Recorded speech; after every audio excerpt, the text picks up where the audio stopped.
Welcome to your online timekeeping training video. The next 15 minutes or so will provide information on how to navigate through the site as well as perform specific functions. Please obtain the login links as well as your ID and password for the timekeeping system from your timekeeping provider. Before we delve into the administrative portal, let's take a look at the Employee Self-Service option. The Employee Self-Service portal is a convenient way to empower employees with self-management permissions via the internet. The first page is the Welcome Dashboard, which contains announcements and statistics specific to the employee logged in. Announcements are messages that the management team would like to share with the employees, such as a company lunch, annual review appointments, and so on. The employee can access various pages from the left menu.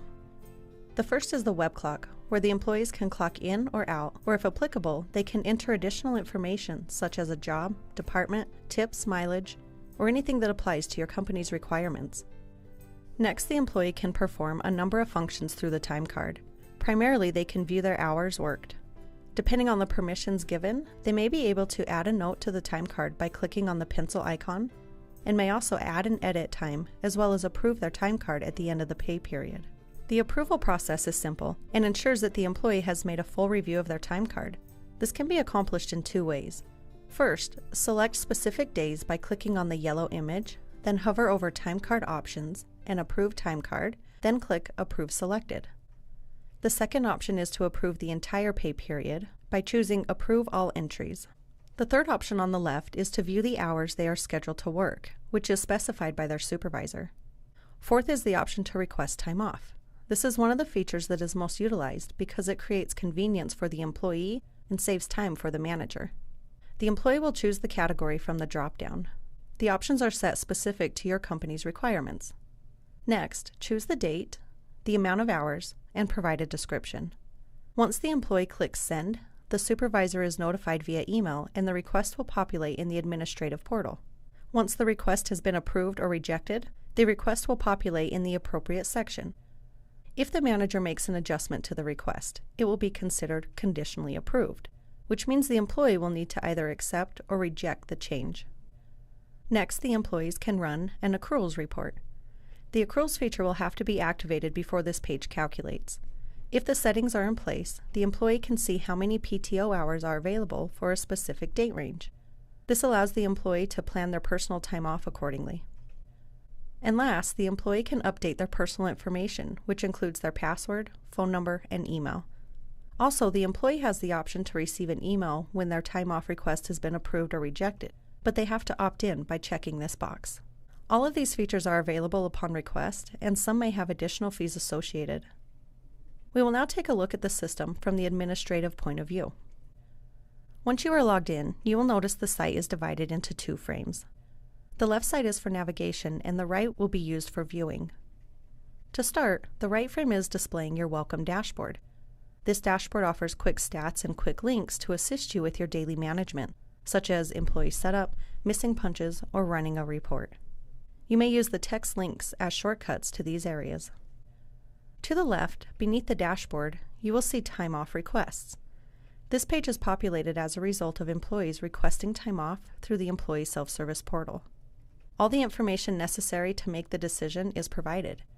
You can see when the request was made, who made the request, and the date in question. For more information, click the arrow. Now you see what type of hours the employee is requesting to use, total hours, available PTO time, and the employee's comment. Up above, a calendar will indicate dates with approved time off requests. You can see which employee that is by hovering your mouse over the date itself. After a full review, you can then approve or reject the request. Either action will prompt an email to the employee if they are set up to receive email notifications. If no email address is provided in the employee setup page, a box will appear allowing you to enter the employee's email address. Once you click Save, the employee will be notified via email and their email address will be saved in the employee setup screen. Next, we see scheduling. The scheduling option is great for keeping employees up to date with what is expected of them. It also helps management ensure coverage and allocate hours for the week. This page allows you to set, view, and/or modify employee schedules. To activate a schedule, simply follow the guided wizard. You also have the ability to compare a schedule to the actual time card and set deviation flags. This is another feature that would need to be discussed with your timekeeping service provider. Back on the left, we will look at the Employee Setup page. A list of the current active employees will appear. The view of this page can be manipulated by right-clicking within the header row and selecting Columns.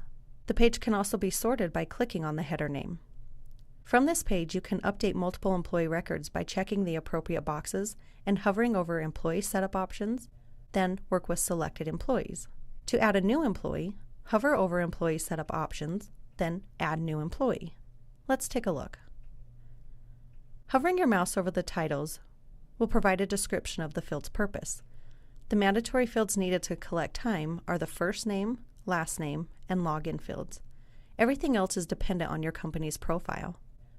Additional fields can be added, such as birthday or automatic lunch deduction, if necessary. The Employee Data section holds the reporting information. Each field provides an effective date, which will keep a date log of any changes, such as department or supervisor. The bulk of your time as an administrator will be spent in this next area, managing time cards. Yesterday's entries will display multiple time cards defaulting at the previous day's date. You may also change the date from the top left corner. From the time card options, you can view the schedule versus time card, and you have the option to show only missing punches. This makes the editing process quick, especially if it is utilized on a daily basis. To edit time that is incorrect or missing, click the Edit button. To add time or dollars, click the Add button. It is suggested that a comment be added whenever a time card is being edited. This will provide insight if the edit is questioned at a later date. If you would like to add a note to the time card, click on the pencil icon. The notes can be made available for the employees to view and/or edit. Current pay period will list all employees to the left, with the following columns titled M, E, and A. This is missing punches, edited punches, and approvals. Clicking on an individual employee's name will display their time card for the current pay period on the right pane. This page allows edits to be made, notes to be entered, and time card entries to be approved. From the time card options, you can view the schedule versus time card, and you have the option to show only missing punches. To see the full time card again, simply select the Show All Punches option. Another feature to be aware of is the punch details. Hover your mouse over the actual punch or edited punch to view the detailed notes as to where the punch originated. The bottom of the time card will show total hours by category as well as a combined total. And if accruals are being tracked, the available balance will be displayed. If the employee has time off planned for the future, a remaining balance will also display. We will now go back to the main menu and select the Maintenance menu. This menu provides a number of useful tools, starting with Adjust Accrual Balances. This page allows you to add to or subtract from the current accrual balance, or you can change the balance completely.